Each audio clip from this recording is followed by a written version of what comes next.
All right. Well, good to see everybody. It was a great football game.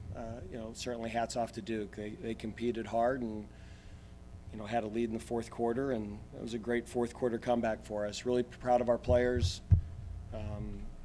We're a little shorthanded at receiver right now, and I think you can tell the adjustments. Let me just say this too: the crowd wasn't huge, but for the people who were there, thank you to come out in that weather and hang in with us. Especially that student crowd that's took their shirts off. You guys are awesome.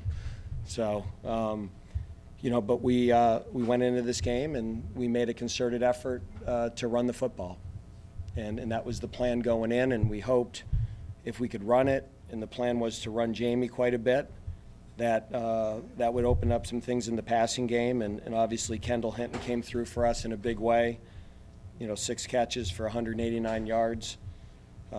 Jack Frudenthal made some big third down receptions for us.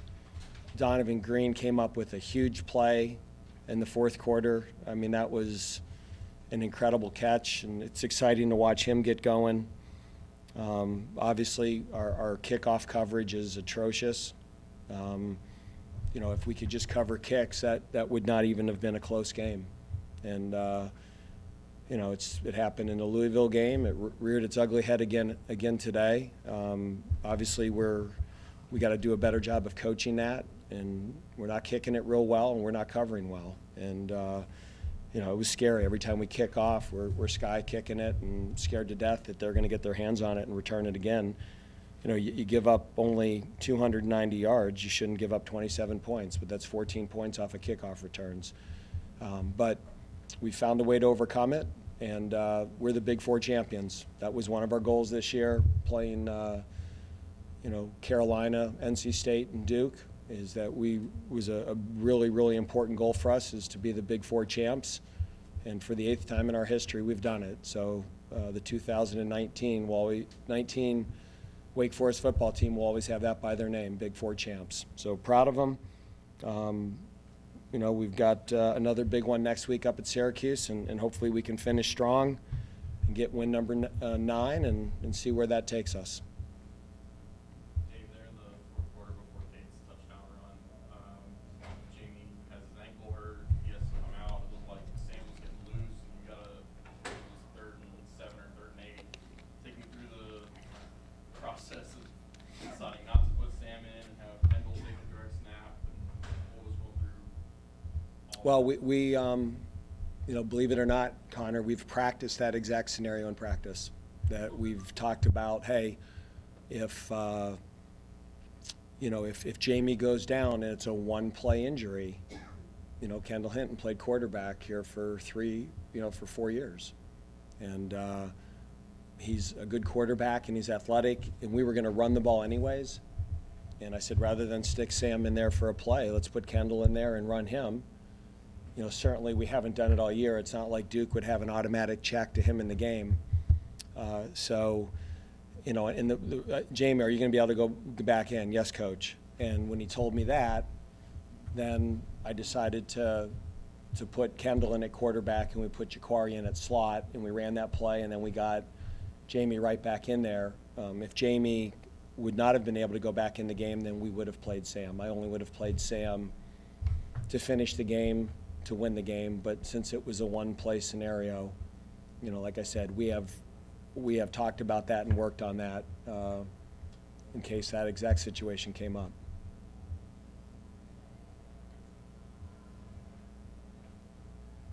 Your rushing attack, just amazing, the number of yards you carved up. What did you like about what Kenneth Walker did for you in that role, and then also with the energy Kate Carney brought late in the game? Well, I mean, Kenneth just has that ability to make people miss, and there's a lot of runs that he bounces that we're saying no, no, no, and then he outruns the perimeter, makes a cut, and he's kind of the home run hitter back there. He's the big play guy. One of the things we told the team at halftime is that we'd already run 49 plays, and we had the ball almost 20 minutes at the half. And I said, guys, just when you do that stuff, you wear down a defense. If we can just stay on the field and get this thing late, we really should be able to wear them down and take the thing over. And sometimes you say those things and it doesn't happen. And today, it did happen. And I really think the play of the game was the 4th and 1 conversion with Cade Carney. We ran that 3rd and 2, and we wanted him to hammer the thing, and he ended up bouncing it and losing yards, and we had to kick the field goal. And we just said, Cade, when we call your number in that situation, you're the battering ram. We don't want you to bounce those things, and he took it to heart. And if you look at the way he ran the rest of the game, he wasn't bouncing anything. I mean, he ran with low pad level, ran through arm tackles, pushed the pile, and did a great job. And you just, Jamie had 144, Kenneth had 113, Cade had 71.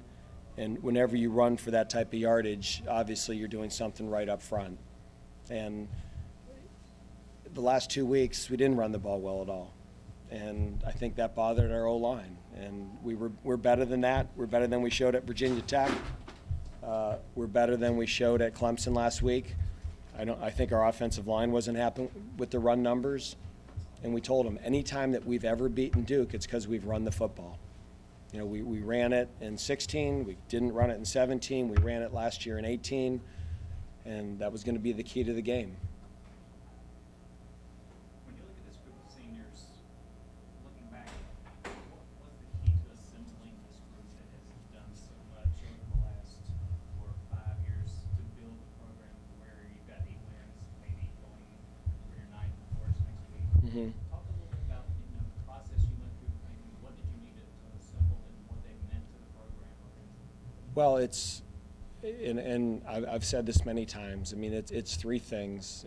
We want kids that love football, that are committed to graduating, and are going to go to class, and are going to do the right things off the field. So when you recruit high-character kids, they will work through that adversity a lot better than low-character kids will. Those are the kids that point fingers and blame other people. And, I think more than anything, what I like about this group is just their resiliency. And, last year 4-5, and we got gutted by Syracuse, and we came back and won 3 of the last 4, including the bowl game. The last 2 weeks, we were there sitting there 7-1, ranked 19th in the polls. Everyone wants to talk about the Clemson game, and Virginia Tech beat us, and then we last week got embarrassed. And I think a lot of teams, when that happens to, lack the ability to come back from it. And I think because so many of our seniors, went through a 3-9 season and have gone through other adversities, a 2-game losing streak to them is nothing. So, and I'm not ready to look back yet. We've got 2 more games with these guys, and sometimes it's hard to enjoy the moment because you're always worried about the next one. And right now I'm thinking about Syracuse. But I'm really proud of them, and they're a great group of guys. And, the people that cover us on an everyday basis, Les and Connor, I mean, we have really, we have kids with substance here. We really do. And they're awesome to coach, and that was a happy locker room, and just the way they hug each other and show emotion with each other. That's what a team is. And these guys represent what a team should be. One of the things, like you said before, ball control is going to be the emphasis of the game. Could you explain to us, especially being able to control the clock, keep the defense fresh, and the defense was able to generate some pressure? Yeah, and part of the reason we kept the defense fresh is every time we scored and kicked off, they scored. So that probably played into the time of possession as well. It was just we're missing 2 really good players on the perimeter. I mean, I think Scotty Washington and Sage Surratt are 2 of the top, 5 or 8 or whatever receivers in the ACC. And without those guys, we just can't rely on taking deep shots on the outside and having them make contested catches. So the game today was very much run, get the extra hat with Jamie, and throw it to Kendall. And then we would give those guys a chance to make some plays if the coverage dictated it. And Stephen Claude had a big 3rd down conversion. I think he did it twice. Waydell Jones had a really big 3rd down conversion. Donovan Green had a great contested catch on the sideline. And you don't put those guys in and then give them major roles. You break them in slowly and hope they make a few plays. And I'm sure Waydell and Donovan will be much more confident players next year. but we were going to put this game on offense on the O-line, Jamie, Kendall, and the running backs. And I think anytime it becomes an O-line running back game, it's going to lend itself to being a little bit more ball control oriented. In those type of games, how crucial is it to have a weapon like Nick Skiba, who hit 4 field goals today, now has the NCAA record for most consecutive makes? What kind of weapon is he for? No, it's just, I mean, you keep going to the well, and he keeps coming through. It's incredible. Just, and today was not an easy kicking day. You know, it was wet, the balls were heavy, and he did a great job. I mean, obviously, 4 field goals, 12 points, and that's the margin of victory. So he's been, you know, ever since that little Notre Dame incident a year ago, I mean, he's been on it with everything he's done. So that's great for him, and hopefully we'll continue to extend that number.